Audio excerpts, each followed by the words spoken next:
part two of our athletic field maintenance program. We're going to look at the differences between caring for an athletic field and your own lawn at your house. We're also going to look at the success we've had and what are the key things we need to do to keep that program going forward and keep our athletic fields in the shape they are now. We sometimes get questions on why we do certain things on the athletic fields. Can you talk to us a little bit about the difference between caring for a lawn, your own lawn, versus caring for an athletic field? Well, the primary thing, the difference between a home lawn and an athletic field, I mean, it's just simply the way that they get used. Once you start introducing a severe amount of compaction and play onto a turf grass surface, that completely changes the way that it needs to be maintained. So even though you might even be the same type of soil and the same grasses, once you introduce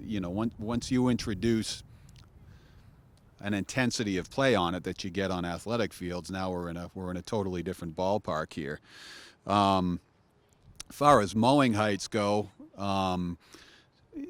every town, every community, every client might do that a little bit different. Obviously, the type of results they're looking for in a professional sports situation or a D1 college sports situation, something like that, might be different than what we can accomplish here in a municipal setting. But mowing, strictly relating to mowing heights, in general, lower mowing heights are going to get smoother ball roll. You're going to get more plant density.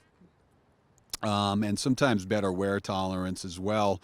But with the lower mowing heights comes a lot more maintenance, more need to do weed control, perhaps the use of fungicides, and things of that nature to keep the grass healthier once you get really, really low. But the playing and performance quality of low-cut turf is exceptional.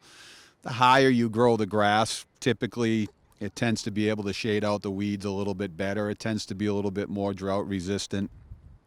Tends to withstand diseases and things like that a little bit better. So what we're always looking for is a balance between the two. And again, field to field, community to community, client to client, that's something that we discuss and that we work with all the time. And when we settle in on a mowing height, we tend to like to stay at that mowing height to keep the grass in a pretty uniform fashion.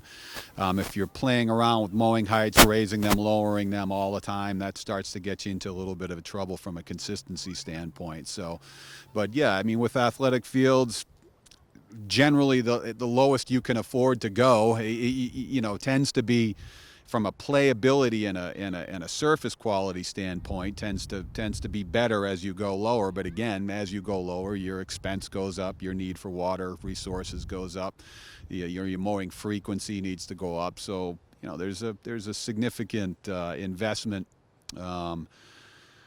associated with those types of fields. So we're always looking for a balance. We something we have to balance all the time. So you're at, let's say you're at 2.5, 3 inches now. If you wanted to go down to an inch and a quarter, that might require you to double, maybe even triple the regular budget you have right now. So, if you were going to mimic let's say the mowing height on a professional baseball or soccer field or something like that, that are usually mowed around an inch and a quarter. But again, totally different animal there. So yeah, it's apples and oranges. And again, once you introduce wear and traffic and you start to squeeze the soil and squeeze the air out of a soil, which is what happens when you're playing on it frequently, it completely changes the entire dynamic as far as the way that the grass is going to grow and the health of the grass. So we have seen great results in the first 2 years of the program and have received positive feedback from residents in the youth sports leagues. Moving forward, what are the most important things we need to keep up with to keep the fields in their current condition? It's a good question. It's probably not an easy one, but I think if you're a citizen, I think, and especially if you're someone who's using the fields or your kids are using the fields, is spreading out the usage on the field, spreading out the compaction, trying not to use the same areas, goal mouths, high wear areas all the time. The more you use an area, the more intensely you use a particular area, the more likely it is to wear out and start to develop weed problems and get pitted out and that sort of thing. So just being mindful about the way that you steward your own parks is hugely important. And then continuing to support the investment in the program here. So continuing to support the investment in equipment, continue to support the investment in training and in your people, continuing to support the investment in inputs.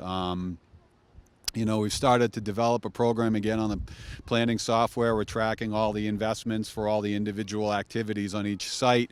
We're playing, you know, very transparent about, you know, how the town's money is being invested. So I think from a town standpoint, you know, the continued investment in those programs and the support of those things, and then the self-stewardship of the parks that you're on. I think that ultimately is really going to be the determinant factor in your success. I feel like the program that we've got put together is good. You are making investment in equipment. You're getting the buy-in from your staff. So now we need the buy-in and the ongoing support of the community. If we can get that, you know, hopefully we can get all the fields in town to this condition and then continue to improve them incrementally year after year after year. And we have something that we can sustain for a long period of time here.